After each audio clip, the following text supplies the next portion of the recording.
Hi friends, welcome to మన Bommarillu. Upcoming రివ్యూలోకి వెళ్ళిపోదాం. అవని ఇంట్లో అమ్మవారి దయ వల్ల అన్నీ శుభాలే జరుగుతూ ఉంటాయి. నరసింహ ఇంటికి వచ్చి తను 2 క్యాబులకి ఓనర్ అయ్యాననే గుడ్ న్యూస్ని చెప్తారు. అదంతా విన్న అవని, సుజాత చాలా అంటే చాలా హ్యాపీగా ఫీల్ అవుతారు. ఆ అమ్మ మనల్ని కరుణించింది, వదులుకొని వాళ్ళు దురదృష్టవంతులయ్యారు, అమ్మవారిని తీసుకొచ్చి మనం అదృష్టవంతులయ్యామని సుజాత అంటుంది. ఇంకా అవని చాలా హ్యాపీగా ఆఫీస్కి బయలుదేరుతుంటే జాబ్ ట్రయల్స్ కోసం వాళ్ళ ఫ్రెండ్ని కాంటాక్ట్ అవుతున్న శ్రీకర్ కనబడతాడు. ఒక్కసారిగా జాలేస్తుంది అవనికి శ్రీకర్ని చూసి. వెంటనే శ్రీకర్ దగ్గరికి వెళ్ళి డబ్బులని ఇస్తూ, బావా, నువ్వు మొన్న నన్ను హాస్పిటల్లో జాయిన్ చేసావు కదా, కాబట్టి ఆ ఖర్చులు నేను నీకు ఇస్తున్నాను, నువ్వు నా కోసం పెట్టిన డబ్బుల్ని ఇచ్చేస్తున్నాను, తీసుకో అని అంటుంది. అది నా క్యారెక్టర్ కాదు, నేను తీసుకోను అని అంటాడు శ్రీకర్. బావా, నీకు జాబ్ లేదు, ఇప్పుడు జాబ్ ట్రయల్స్లో ఉన్నావు, ఖర్చులకు ఉంటుంది కదా, నా మాట విని తీసుకో, నువ్వు ఒక్క మాట అవునని చెప్పు, నా ఆఫీస్లో నీకు జాబ్ రెడీగా ఉంటుంది అని అంటుంది అవని. చూడు, నీ కింద పనిచేస్తూ నువ్వు ఎదురుగా కనపడి చేసే జాబ్ నాకు ఇష్టం లేదు, అయినా నీ దయా దాక్షిణ్యాలతో తెచ్చుకునే జాబ్ నాకు అక్కర్లేదు. నా టాలెంట్తో, నా స్కిల్స్తో, నా ఓన్గా నేను జాబ్ సంపాదిస్తాను. ఇంకొకసారి జాబ్ విషయంలో నన్ను నువ్వు కన్విన్స్ చేయాలని ట్రై చేయకు అని శ్రీకర్ అక్కడి నుండి ఇంటికి వెళ్ళిపోతాడు. అవని ఇంకేమీ మాట్లాడలేక ఆటోలో ఆఫీస్కి రీచ్ అవుతుంది. అవని ఆఫీస్కి వెళ్ళగానే అవని వాళ్ళ కంపెనీ ఎండి, సిఈఓ ఇద్దరు అవని కోసం వెయిట్ చేస్తూ ఉంటారు. సార్, మీరిక్కడ అని అంటుంది అవని. చూడమ్మా అవని, నువ్విచ్చిన ఐడియాస్తో, నువ్వు చెప్పిన స్కీమ్తో మన ప్రోడక్ట్ చాలా పెద్ద సక్సెస్ అయింది. టర్న్ ఓవర్ లక్షల నుండి కోట్లకి చేరుకుంది. కాబట్టి నిన్ను ఇప్పుడున్న టీమ్ లీడర్ పొజిషన్లో నుండి తీసేసి నీకు జనరల్ మేనేజర్ పోస్ట్కి ఇస్తున్నాము, నిన్ను ప్రమోట్ చేస్తున్నాము అని అంటారు ఎండి. ఒక్కసారిగా చాలా హ్యాపీగా ఫీల్ అవుతుంది అవని. ఇంకా తన చుట్టుపక్కన ఉన్న కొలీగ్స్, ఎంప్లాయీస్ అందరూ క్లాప్స్ కొడుతూ ఉంటారు. చూడమ్మా అవని, ఇలానే నువ్వు ఇంకా అంచెలంచెలుగా ఎదిగి మన ప్రోడక్ట్ని, మన కంపెనీని కూడా బాగా డెవలప్ చేయాలని మనస్ఫూర్తిగా కోరుకుంటున్నాను. ఇవాటి నుండి నీకు స్పెషల్గా ఒక క్యాబిన్ని ఏర్పాటు చేయడం జరుగుతుంది, అండ్ నీకు కార్ సర్వీస్ కూడా ఉంటుంది. పికప్ అండ్ డ్రాప్ వాళ్ళే చేస్తారు, కాబట్టి నీకు చాలా బెనిఫిట్స్ ఉంటాయమ్మా అని చెప్పి అక్కడి నుండి వెళ్ళిపోతారు ఎండి. ఇంక అవని చాలా అంటే చాలా హ్యాపీగా ఫీల్ అవుతుంది. సుజాత మాటల్ని గుర్తు చేసుకుంటూ, అవును, ఇదంతా అన్నపూర్ణమ్మదయే అని అమ్మవారిని మనసులో మనస్ఫూర్తిగా మొక్కుకుంటుంది అవని. ఇది ఇలా ఉండగా శ్రీకర్ ఇంటికి రీచ్ అవుతారు. వేదవతి, ప్రసాదరావు, నిహారిక, కృష్ణబాబు, ఫ్యామిలీ మెంబర్స్ అందరూ హాల్లో ఉంటారు. వేదవతి గుడిలో జరిగిన విషయాన్ని గుర్తు చేసుకుంటూ, ముడుపు నేలపాలైన విషయాన్ని గుర్తు చేసుకుంటూ ఉంటుంది. ఏం చేయాలి, శ్రీకర్కి మంచి పెళ్లి సంబంధం చూద్దామంటే అది అవిఘ్నం అయిపోయింది, ముడుపు నేలపాలైపోయింది, ఇప్పుడు నేను ఏం చేయాలి అని ఆలోచిస్తూ ఉంటే నిహారిక చెప్తూ ఉంటుంది వేదవతితో, అత్తయ్య, మీరు చిన్న విషయాన్ని ఎక్కువగా ఆలోచిస్తున్నారని నాకు అనిపిస్తుంది. మన ఇంట్లో వరుసగా ఈ సమస్యలు వస్తున్నాయంటే దానికి కారణం ఒకటే అత్తయ్య, మన ఇంట్లో అమ్మవారి విగ్రహం లేకపోవడం మాత్రమే. కాబట్టి మనం వెళ్ళి తీసుకుంటే అమ్మవారి రావటం లేదు కదా, అందుకే మన దగ్గరికి అవని తన చేత్తో విగ్రహాన్ని పట్టుకొని వచ్చేలా చేద్దాం అత్తయ్య అని అంటుంది. ఒక్కసారిగా షాక్ అయిపోతుంది వేదవతి.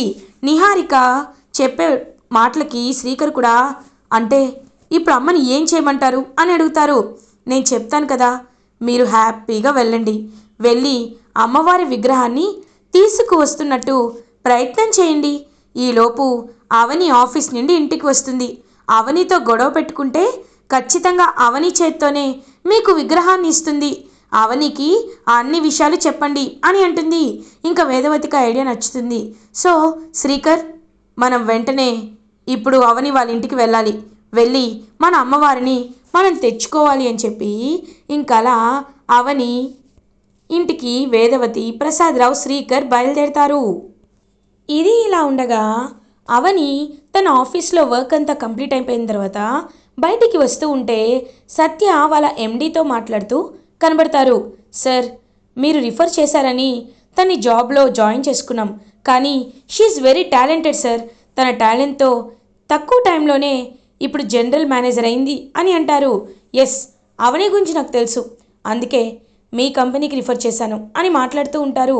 సత్య అని అంటుంది అవని. ఒక్కసారిగా సత్య అలా చూస్తూ ఉంటాడు అవని వైపు. నువ్వేంటి ఇక్కడ అని అడుగుతుంది.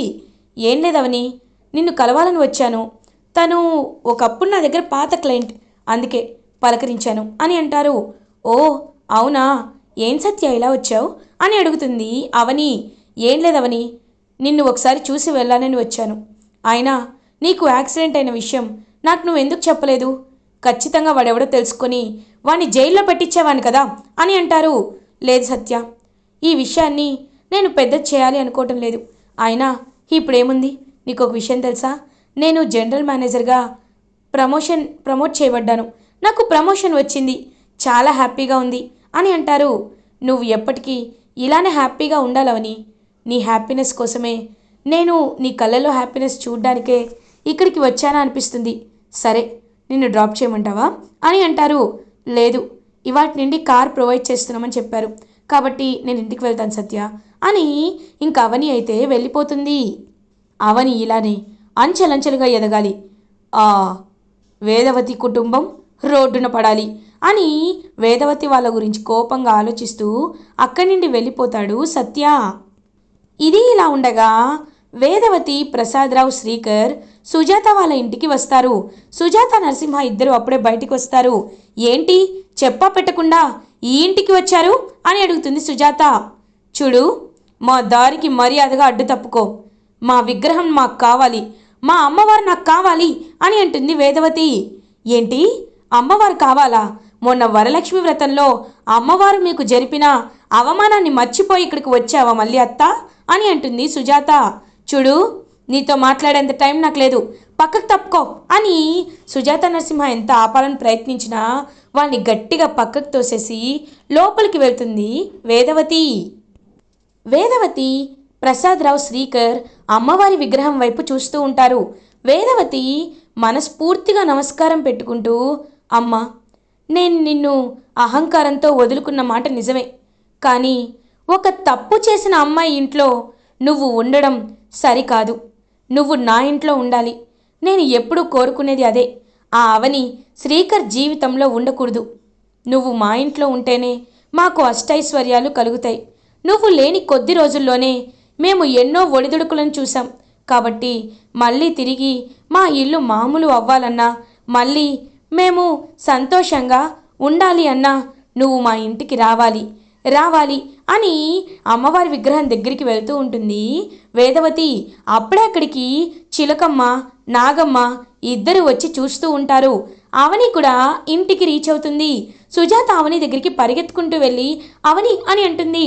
అక్క, ఏమైంది అని అడుగుతుంది. అవని, అది కాదు, అత్తయ్య వచ్చి ఎలా అయినా బలవంతంగా విగ్రహాన్ని తీసుకువెళ్ళాలని ప్రయత్నిస్తుంది అని అంటారు. ఏంటి, బలవంతంగా తీసుకువెళ్తుందా అని ఇంకా అవని కూడా స్పీడ్గా ఇంటి లోపలికి వస్తూ ఉంటే వేదవతి అమ్మవారి విగ్రహాన్ని ముట్టుకోవడానికి ప్రయత్నిస్తుంది. అలా ఇంకా అమ్మవారి విగ్రహాన్ని ముట్టుకోగానే వెంటనే ఒక పెద్ద వెలుగు వచ్చి వేదవతి చెయ్యి వంకరగా అయిపోతుంది. ఒక్కసారిగా వేదవతి షాక్ అయిపోతుంది. అమ్మా అని పరిగెత్తుకుంటూ శ్రీకర్ వేదవతి దగ్గరికి వెళ్తాడు. వేదవతి కాళ్ళు, చేతులు ఇంకా మెలితిరిగి తనకి పెరాలసిస్ అయితే వచ్చే స్టేజ్ వచ్చేస్తుంది. అలా ఇంక వెంటనే అమ్మ, నీకేం కాదమ్మా అని చెప్పి ఇంకా వెంటనే శ్రీకర్ అయితే వేదవతిని ఎత్తుకొని హాస్పిటల్కి తీసుకువెళ్తాడు. బావా, ఒక్క నిమిషం, నేను వస్తున్నాను అని చెప్పి ఇంకా అవని, సుజాత కూడా హాస్పిటల్కి పరుగున వెళ్తారు. ఇది ఇలా ఉండగా నిహారిక అటు ఇటు తిరుగుతూ హ్యాపీగా ఆలోచిస్తూ ఉంటుంది. కృష్ణబాబు, బంగారం, నాకు తెలుసు బంగారం, నువ్వు ఇచ్చిన ఐడియాతో అమ్మ విగ్రహాన్ని అలా పట్టుకొచ్చేస్తుంది. మళ్ళీ మన ఇంట్లో అందరూ సంతోషంగా ఉండొచ్చు, అంతే కదా అని అంటారు. పిచ్చి కృష్ణ, నీకు ఇంకా నా ప్లాన్ అర్థం కాలేదా అని అంటుంది నిహారిక. ఏంటి బంగారం, ఏం మాట్లాడుతున్నావు నువ్వు అని అడుగుతారు. చూడు, అమ్మవారు మన ఇంటికి రావాలంటే ఎప్పుడో వచ్చేవాళ్ళు, కానీ రాలేదు. ఇప్పుడు మాత్రం వస్తుందని ఎలా అనుకుంటున్నావు?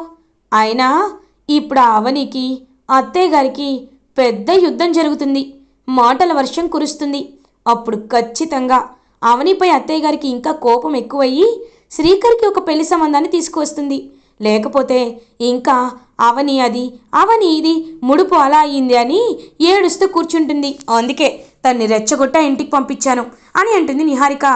అయితే ఇప్పుడు ఖచ్చితంగా అక్కడ పెద్ద యుద్ధమే జరుగుతుంది అని కృష్ణబాబు హ్యాపీగా ఫీల్ అవుతుంటే అప్పుడే కరెక్ట్గా ఫోన్ వస్తుంది. ఏంటి? అవునా, ఇప్పుడే వస్తున్నాం, బంగారం పద హాస్పిటల్కి వెళ్దాం అని అంటారు. ఏమైంది కృష్ణ అని అంటుంది. అమ్మకి పక్షవాతం వచ్చిందంట అని అంటారు. ఒక్కసారిగా నిహారిక షాక్ అయిపోతుంది. ఇంకలా అందరూ హాస్పిటల్కి రీచ్ అవుతారు. డాక్టర్స్ వేదవతిని ట్రీట్ చేస్తూ ఉంటారు. ఇంకలా అవని కూడా ఏమేమి చెప్తారా అని చెప్పి వెయిట్ చేస్తూ ఉంటుంది. అప్పుడే కరెక్ట్గా వేదవతిని ట్రీట్ చేసిన డాక్టర్స్ బయటికి వస్తారు. డాక్టర్, మా అమ్మకి ఎలా ఉంది అని అడుగుతాడు శ్రీకర్. మేము ఏం చెప్పాలో కూడా అర్థం కావట్లేదు, ఎందుకంటే ఇది మా ఊహకే అంతు చిక్కని ఒక పరిస్థితిలా తయారైంది. ఎవరికైనా నార్మల్గా బ్లడ్ ప్రెషర్ బాగా ఎక్కువైతేనో, టెన్షన్ ఎక్కువైతేనో, కోపం ఎక్కువైతేనో, లేకపోతే జెనసిస్ బట్టి వాళ్ళ జీన్స్ బట్టి ఇలా పెరాలసిస్ రావడం, పార్షియల్ పెరాలసిస్ అవ్వడం అవుతూ ఉంటుంది. బట్ ఈవిడికి వచ్చిన పెరాలసిస్ చాలా వింతగా ఉంది. ఈవిడ బాడీలో ఉన్న టెస్ట్ లైక్ బ్లడ్ టెస్ట్ కానీ లైక్ సిటీ స్కాన్ అన్నీ తీసాం. అంతా చాలా నార్మల్గా ఉన్నారు, చాలా హెల్దీగా ఉన్నారు. కానీ పెరాలసిస్ ఎంత సడన్గా ఎందుకు స్ట్రైక్ అయిందో మాకు అర్థం కావట్లేదు అని అంటారు డాక్టర్. ఇంకా ప్రసాదరావుకి అంతా అర్థమవుతుంది. సుజాత కూడా అవని వైపు చూస్తూ ఉంటుంది. డాక్టర్, మరి మా అమ్మ తిరిగి మామూలు మనిషి ఎప్పుడవుతుంది అని అడుగుతాడు శ్రీకర్. ఏమో చెప్పలేం, ఎందుకంటే ఇది మా ఊహకే అందటం లేదు కాబట్టి. బట్ ఆవిడని మీరు చాలా జాగ్రత్తగా చూసుకోవాలి. 1 డే పట్టచ్చు, 1 మంత్ పట్టచ్చు, కొన్ని సంవత్సరాలైనా పట్టచ్చు. పర్మనెంట్గా ఆవిడ ఇలానే ఉండిపోవచ్చు కూడా, అది మనం చెప్పలేం. కాబట్టి ఆవిడ వీల్ చైర్కే పరిమితమవుతుంది అని చెప్పి డాక్టర్ అక్కడి నుండి వెళ్ళిపోతారు. ఇంకా వేదవతి బోరున ఏడుస్తూ ఉంటే శ్రీకర్, కృష్ణబాబు, వసంత, ప్రసాదరావు అందరూ వేదవతి దగ్గరికి వెళ్తారు. అమ్మా అని అంటారు. ఎందుకురా, ఎందుకు నాకు అమ్మవారు ఇంత పెద్ద శిక్ష వేసింది? నేనేం పాపం చేశానురా? ఏం పాపం చేశాను? ఆ అమ్మని ముట్టుకోవాలనుకున్నాను. గత 35 ఏళ్ళగా నేనే కదా రోజు ఇంటికి కోడలుగా వచ్చినప్పటి నుండి అమ్మవారి విగ్రహాన్ని తీసుకువెళ్ళాను, పూజలు చేశాను, పల్లెటూరుకు కూడా తీసుకువెళ్ళాను. కానీ అమ్మకి నాపై దయలేదా? నన్ను ఇలా చేస్తుందా? నాకు పక్షవాతం వచ్చేలా చేస్తుందా అని ఏడుస్తూ ఉంటుంది వేదవతి. ఇంకప్పుడే సుజాత అక్కడికి వచ్చి, చూడండి అత్తయ్య, చెప్పాను, ఒక్కసారి అడ్డుపడ్డాను, రెండోసారి వారించి చెప్పాను, కానీ మీరు నా మాట వినలేదు. వెళ్ళి అమ్మవారిని తాకారు. మీరు ఏదో పాపం చేయబట్టే అమ్మవారు మిమ్మల్ని ఇలా చేసిందని మీరు అనుకుంటున్నారు. కానీ ఒకటి మాత్రం గుర్తుపెట్టుకోండి అత్తయ్య, ఇంకా మించిపోయింది ఏమీ లేదు. మీ తప్పుని మీరు తెలుసుకొని అవనిని కోడలిగా అంగీకరించండి. అప్పుడే మీరు తిరిగి మామూలు మనిషి అవుతారు. అమ్మవారి కృప మీపై ఉంటుంది అని అంటుంది సుజాత. ఏంటి, అవనిని కోడలిగా అత్తయ్య ఒప్పుకోవాలా? అంత ఛాన్స్ ఏమీ లేదు. అయినా ఈ మధ్య అన్నిటికీ ట్రీట్మెంట్ వస్తుంది. ఈ పెరాలసిస్కి కూడా ఏదో ఒక ట్రీట్మెంట్ ఉంటుంది. ఈ విషయం మేము చూసుకుంటాం, ముందు మీరు బయలుదేరండి అని ఇంకలా అవని సుజాతను పంపించేసి వేదవతిని డిశ్చార్జ్ చేసి ఇంటికి తీసుకువస్తారు వీల్ చైర్పై శ్రీకర్ ఫ్యామిలీ. ఇది ఇలా ఉండగా అవని కూడా చాలా బాధపడుతూ, ఆయన అత్తయ్య గారికి అమ్మవారు ఇంతటి శిక్ష వేయడం నేను తీసుకోలేకపోతున్నాను. ఎలా అయినా అత్తయ్య గారు మళ్ళీ తిరిగి మామూలు మనిషి అవ్వాలని, ఆవిడ మళ్ళీ అందరితో ఎంచక్క సంతోషంగా ఉండాలని నేను పూజ చేస్తాను, అమ్మవారిని వ్రతం చేసి నోములు నోస్తాను అని అంటుంది అవని. చూడవని, ఆవిడ నిన్ను ఎంత దూరం పెడుతున్నా నువ్వు మాత్రం ఆవిడపై ఇంకా ప్రేమను చూపిస్తున్నావు. నీ ప్రేమ చూసైనా ఇప్పుడు ఇలా జరిగినందుకైనా ఆవిడ ఖచ్చితంగా మారాలని మనస్ఫూర్తిగా కోరుకుంటున్నాను అని అంటారు సుజాత. ఇది ఇలా ఉండగా మార్నింగ్ అవుతుంది. వేదవతిని చూసుకోవడానికి ఒక నర్స్ అయితే హాస్పిటల్ నుండి ఇంటికి పంపిస్తారు నర్స్ని. ఇంకా నర్స్ ఎవరో కాదు, ఒకప్పుడు అక్షయని సత్య జాయిన్ చేస్తే ఫేక్గా ఫాదర్ ప్లేస్లో సత్య సైన్ చేసేలా నిహారిక సెట్ చేస్తుంది కదా ఒక నర్స్ని, ఆ నర్స్ ఇంటికి వస్తారనమాట. ఇంకా నర్స్ అయితే వేదవతికి చూస్తూ ఉంటారు. ఎంతో గొప్పగా ఉండే ఆవిడ ఇప్పుడు ఎలా అయిపోయిందో అని చూస్తూ ఉంటారు ఆ నర్స్. ఇంకా ఒక్కసారిగా నిహారిక కృష్ణబాబు ఆవిడ్ని చూసి షాక్ అయిపోతారు. ఇదేంటి, పంపించక ఈ నర్స్నే పంపించాలా అని కోపంగా చూస్తూ ఉంటుంది నిహారిక. అప్పుడే నిహారికను చూసి హాయ్ నిహా, ఏంటి ఇక్కడ అని అడుగుతుంది. అయినా నా గురించి నీకు తెలుసు కూడా, ఎలా వచ్చావు? నువ్వు ముందు తనకి మెడిసిన్స్ ఇచ్చి పక్కకి రా, నీతో మాట్లాడాలి అని అంటుంది నిహారిక. ఇంకలా వేదవతికి మెడిసిన్స్ ఇచ్చి నిద్రపోయిన తర్వాత వెళ్తుందనమాట నర్సు నిహారిక దగ్గరికి. ఏంటి, ఇక్కడికి ఎందుకు వచ్చావు అని అడుగుతుంది. అదేంటి, మా డాక్టర్ గారు వెళ్ళమన్నారు, వచ్చాను. అయినా నేను నిజాన్ని బయట పెడతానా ఏంటి అని అంటుంది. చూడు, నువ్వు కావాలని ఆ రోజు సత్యతో సంతకం చేయించుకున్నావనే నిజం ఇప్పటి వరకు ఎవ్వరికీ తెలీదు. తెలిసేలా ఎవ్వరికి అనుమానం కూడా రాకూడదు. ఒక్కసారి ఈ విషయం డౌట్ వచ్చిందంటే డిఎన్ఏ రిపోర్ట్స్ విషయంలో కూడా ఖచ్చితంగా డౌట్ వస్తుంది. కాబట్టి నువ్వు మూడో కంటికి తెలియకుండా వెళ్ళిపో, వేరే వాళ్ళని పంపించు. అంతేకాని ఈ ఇంట్లో చిచ్చర పిడుగు లాంటి ఒక అమ్మాయి తిరుగుతోంది. ఆ పిల్ల ఎవరో కాదు, అదిగో వెళ్తుందే అర్చన.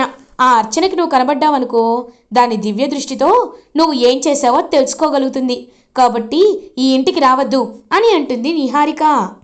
ఒక్కసారిగా ఇదంతా అక్కడే ఉండి వింటున్న శ్రీకర్ వినేస్తాడు. షాక్ అయిపోతాడు శ్రీకర్. అంటే అవని విషయంలో నిహారిక వాళ్ళు అబద్ధం ఆడారా? కావాలనే సత్యతో దొంగతనంగా సైన్ చేయించుకొని అది ఇలా క్రియేట్ చేశారా? అంటే అవని చెప్పేది నిజమేనా? డిఎన్ఏ రిపోర్ట్స్లో కూడా ఇలాంటిదే ఏదో ఒకటి జరుగుంటుందా అని నిజాన్ని తెలుసుకొని షాక్లో ఉండిపోతాడు శ్రీకర్. ఇలా ఎపిసోడ్ ఎండ్ అవుతుంది. ఫర్దర్ ఎపిసోడ్ రివ్యూస్ ముందుగా మీకు కావాలి అనుకుంటే మా ఛానల్ని సబ్స్క్రైబ్ చేసుకోండి. Thanks for watching.